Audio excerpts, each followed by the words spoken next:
Class 10th के जितने भी मेरे प्यारे बच्चे 21 फरवरी 2026 को गृह विज्ञान विषय का पेपर देंगे। आज के इस वीडियो में मैं आपके लिए लेकर के आ चुका हूं गृह विज्ञान विषय का एक ऐसा वायरल मॉडल पेपर जो आपकी बोर्ड परीक्षा में यानी 21 फरवरी के पेपर में इस मॉडल पेपर से प्रश्न बिल्कुल 100% छपेंगे। जी हाँ मेरे प्यारे बच्चों, यदि आप इस वायरल मॉडल पेपर को तैयार कर लेते हो तो आप 70 में 65 प्लस अंक बिल्कुल आसानी से लेकर के आ जाओगे। क्लियर? चलिए ध्यान दें, 3 घंटे 15 मिनट का समय आपको बोर्ड परीक्षा में मिलेगा। पेपर का कोड आप लोग यहां पर ध्यान दें, 823 BH कोड का ये वायरल मॉडल पेपर है। यहाँ पर आपको अपना रोल नंबर और यहाँ पर आपको अपना नाम लिखना है। क्लियर? ध्यान दें, आप लोग प्रारंभ के 15 मिनट आपको मिलेंगे प्रश्न पत्र पढ़ने के लिए, यानी ये जो 15 मिनट हैं 3 घंटे 15 मिनट, इसमें से जो 15 मिनट हैं तो 15 मिनट आपको मिलेंगे प्रश्न पत्र पढ़ने के लिए। बाकी 3 घंटे का समय आपके पास बचेगा पेपर को हल करने के लिए। चलिए आगे ध्यान दें, सभी प्रश्न अनिवार्य हैं। प्रश्न पत्र के 2 खंड हैं, खंड आ और खंड बा। खंड आ में क्या होगा, 1 अंक के 20 बहुविकल्पी प्रश्न आएंगे और इन प्रश्नों का उत्तर आपको ओएमआर सीट में भरना होगा। किस पेन से भरना है आपको? काले ब्लैक पेन से, यानी काले जिसे ब्लैक पेन आप कह सकते हैं अंग्रेजी में, और पेन आपका जेल पेन तो बिल्कुल ही नहीं होना चाहिए। बाल पॉइंट वाला पेन आप प्रयोग करेंगे और एक बार आपने जो भी गोला भर दिया सो भर दिया, चाहे आप गलत भरे हैं तो भी या सही भरे हैं तो भी उसको आप काट नहीं सकते इस तरह से। ना ही इरेजर का प्रयोग करना है आपको और ना ही उसमें व्हाइटनर लगाना है। जो भी आप ओएमआर सीट में गोला भर दोगे उसमें आपको कुछ भी नहीं करना है बाद में। क्लियर? प्रश्न के अंक उनके सम्मुख अंकित हैं। खंड बा 50 अंकों का होगा जिसमें वर्णनात्मक प्रश्न आएंगे और ये जो वर्णनात्मक प्रश्न होंगे जिनका उत्तर आपको बोर्ड परीक्षा की कॉपी पर बहुत ही प्यारी प्यारी राइटिंग में लिखना होगा। क्लियर? खंड बा में सभी प्रश्नों का उत्तर एक साथ ही करिएगा। प्रथम प्रश्न से आरंभ कीजिएगा और अंतिम प्रश्न तक करते जाइएगा। जिस प्रश्न का उत्तर आपको नहीं पता है उस पर आप अपना कीमती समय बिल्कुल भी नष्ट नहीं करेंगे। क्लियर? ध्यान दें, खंड आ, अब यहां पर ध्यान दीजिएगा, निर्देश दिया गया है प्रश्न संख्या 1 से 20 बहुविकल्पीय प्रश्न है। प्रत्येक के 4-4 वैकल्पिक उत्तर दिए गए हैं, उनमें से सही विकल्प चुनकर ओएमआर सीट में गोले को काला करें। एक प्रश्न के 4 विकल्प हैं, जो भी सही होगा आप उसी के अनुसार ओएमआर सीट में गोला काला करेंगे। तो 2026 बोर्ड परीक्षा यानी 21 फरवरी को जो आपका बोर्ड एग्जाम होने वाला है, पेपर होने वाला है गृह विज्ञान विषय का, तो यहां से पेपर में प्रश्न 100% छपेंगे। चलिए, पहला है बजट बनाने से पहले आवश्यक है। तो बजट बनाने से पहले क्या आवश्यक होता है? आय का पूर्वानुमान लगा लेना चाहिए, आय पर नियंत्रण करना चाहिए, व्यय पर नियंत्रण यानी खर्च पर नियंत्रण करना चाहिए, या इनमें से सभी। तो राइट आंसर डी वाला ऑप्शन होगा, इनमें से सभी। अगला प्रश्न है, उपहार चेक की न्यूनतम धनराशि होती है। तो उपहार चेक की न्यूनतम धनराशि कितनी होती है? क्या 10 रुपए होती है या 21 रुपए, 51 रुपए होती है या फिर 25 रुपए? तो मेरे प्यारे बच्चों, उपहार चेक की धनराशि होती है 51 रुपए। यहां पर सी वाला ऑप्शन सही होगा।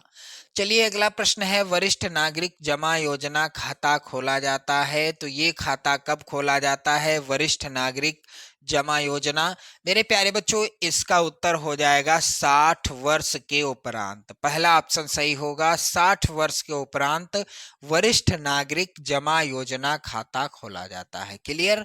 जल की कठोरता दूर की जा सकती है। तो जल की कठोरता यदि आपको दूर करना है तो इसके लिए सोडा तथा चूना डालकर उसमें यानी जल में, पानी में हम उसकी कठोरता दूर कर सकते हैं। अगला प्रश्न है बीसीजी का टीका किस रोग की रोकथाम के लिए लगाया जाता है? तो बीसीजी का टीका लगाया जाता है तपेदिक रोग की रोकथाम के लिए, और इसको क्षय रोग कहते हैं। क्या कहते हैं? क्षय रोग, और टीबी के नाम से भी जानते हैं। बीसीजी का टीका क्षय रोग, तपेदिक या टीबी रोग के रोकथाम के लिए लगाया जाता है। अगला प्रश्न है किस प्रकार से भोजन पकाने में समय की बचत होती है? तो यदि हम प्रेशर कुकर के द्वारा भोजन पकाते हैं, यानी भाप के द्वारा भोजन पकाते हैं, तो हमारा समय बचता है, भोजन बहुत जल्दी बन जाता है। क्लियर? किस अवस्था में कूल्हे का अस्थिभंग अधिक होता है? तो मेरे प्यारे बच्चों, वृद्धावस्था में कूल्हे का अस्थिभंग यानी कूल्हे की हड्डियां टूट जाती हैं। किस अवस्था में? वृद्धावस्था में, बुढ़ापे में। अगला प्रश्न है ठंडे स्पंज में क्या प्रयोग करना चाहिए? तो ठंडे स्पंज में किसका प्रयोग करना चाहिए? राइट आंसर हो जाएगा बर्फ का पानी या ताजा पानी। तो राइट आंसर होगा बर्फ का पानी। अगला है 6 लीटर दूध का दाम 300 रुपए है, तो 3 लीटर दूध का दाम क्या होगा? बिल्कुल बेसिक सा सवाल है। दूध कितना है? 6 लीटर, और 6 लीटर दूध का दाम है कितना? 300 रुपए है। अब यहां पर ध्यान दें, 6 के आधे कितने होते हैं? 3। 6 के आधे 3 होते हैं। अब कह रहा है 3 लीटर दूध का दाम होगा, तो 300 के आधे कितने होते हैं? 150 यानी 150। तो यहां पर आप बिल्कुल आसानी से समझ सकते हैं, 6 के आधे 3 और 300 के आधे 150। तो यहां पर हो जाएगा डी वाला ऑप्शन।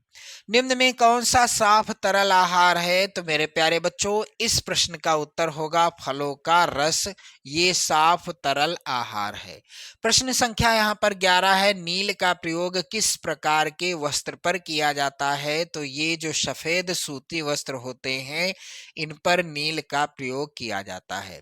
मेरे प्यारे बच्चों, क्षय रोग के रोगी के भोजन में किसकी मात्रा अधिक होनी चाहिए? तो यहाँ पर राइट आंसर होगा सी वाला ऑप्शन, खनिज लवण की मात्रा अधिक होनी चाहिए किसी भी क्षय रोगी के भोजन में।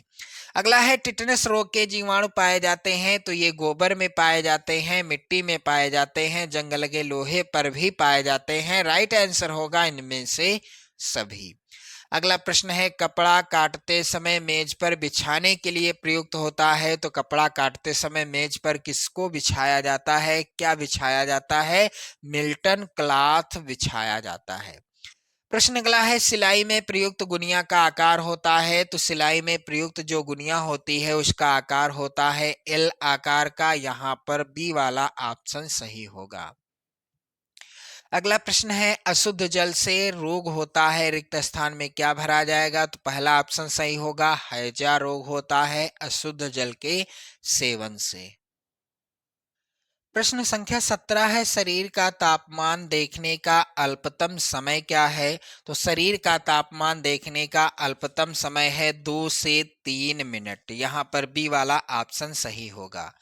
प्रश्न संख्या 18 है गर्म पानी की बोतल का प्रयोग किया जाता है, तो पानी की बोतल का प्रयोग कब किया जाता है? पेट दर्द में। जब किसी का पेट दर्द होता है तो उसको गर्म पानी से क्या किया जाता है? सेका जाता है।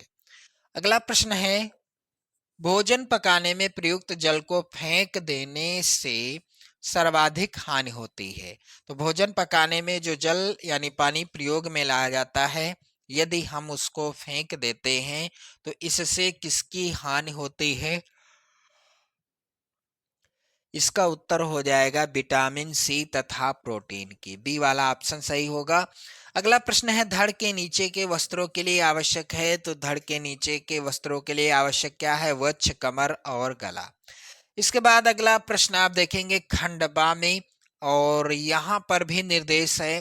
प्रश्न संख्या 21 से 26 अति लघुत्तरीय प्रश्न है, और प्रत्येक प्रश्न का उत्तर आपको अधिकतम 25 शब्दों में लिखना है। प्रत्येक प्रश्न का उत्तर आप देंगे तो आपको 2 नंबर मिलेंगे, यानी हर एक प्रश्न 2 नंबर का है। चलिए ध्यान दें, 2500 रुपए मासिक आय वाला व्यक्ति यदि बच्चों की शिक्षा पर 20% व्यय करना चाहे तो उसे कुल कितना रुपया प्रतिमाह व्यय करना होगा। चलिए इसको सॉल्व करते हैं हम लोग। यहाँ पर ध्यान देंगे, व्यक्ति की मासिक आय कितनी है, 2500 रुपये यानी 2500 रुपये। शिक्षा पर व्यय कितना है, 20% मासिक है। तो 2500 गुणे 20/100। अब यहाँ पर 2 जीरो कट गए, यहाँ पर भी 2 हो गए। 250 यहाँ पर बचे और 250 को हम क्या करेंगे, 2 से गुणा करेंगे तो जीरो आ जाएगा। 2 पंची 10, 2 दूनी 4 और 1 500 रुपये। क्या हो जाएगा इसका उत्तर। प्रश्न कह रहा है कि प्रतिमाह व्यय कितना करना होगा, तो 500 रुपये व्यय करना होगा।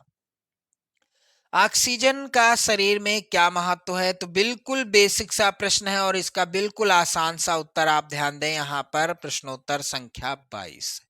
ऑक्सीजन जीवन का आधार है। बिना ऑक्सीजन के मानव का जीवन असंभव है। क्लियर। अगला प्रश्न मेरे प्यारे बच्चों है, यहाँ पर वस्त्र की ड्राफ्टिंग करने से क्या लाभ होता है, तो वस्त्र की ड्राफ्टिंग करने से हमको क्या लाभ होता है। प्रश्नोत्तर संख्या 23 आप लोग ध्यान दें।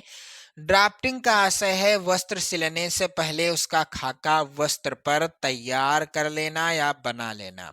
ऐसा कर लेने से वस्त्र सही नाप के अनुसार बनता है तथा पहनने वाले के शरीर पर भी शोभित होता है।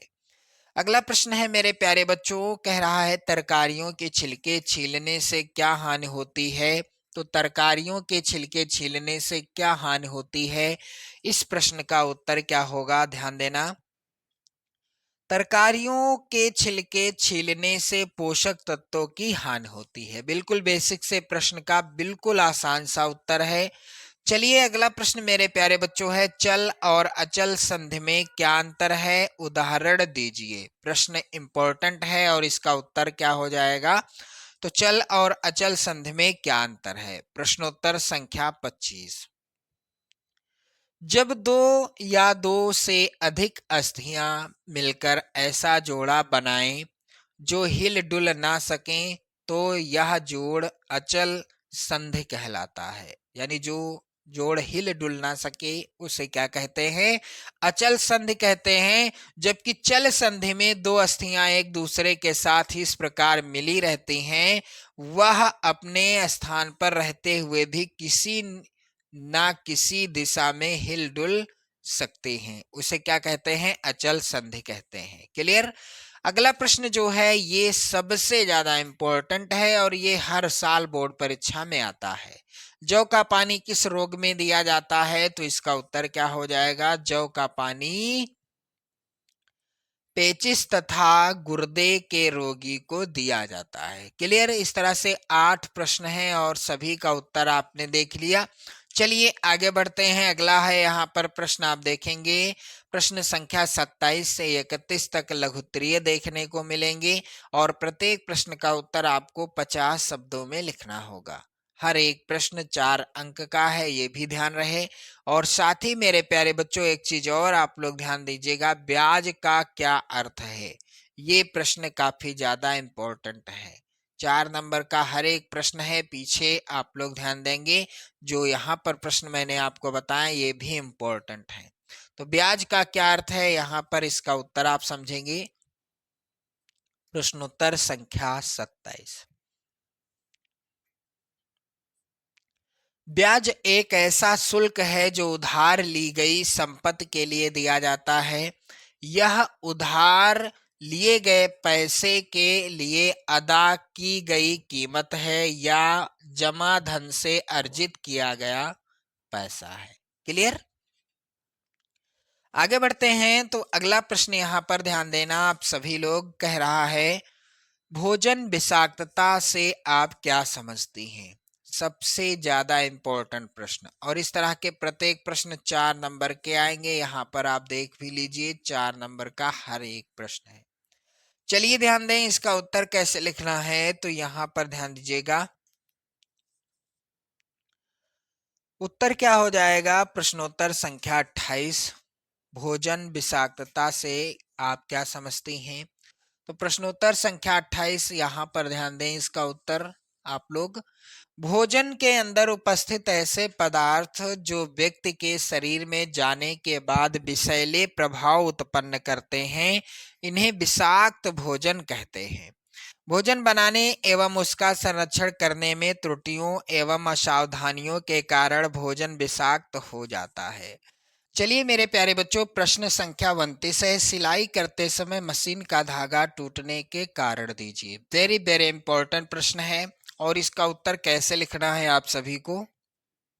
प्रश्नोत्तर संख्या 29।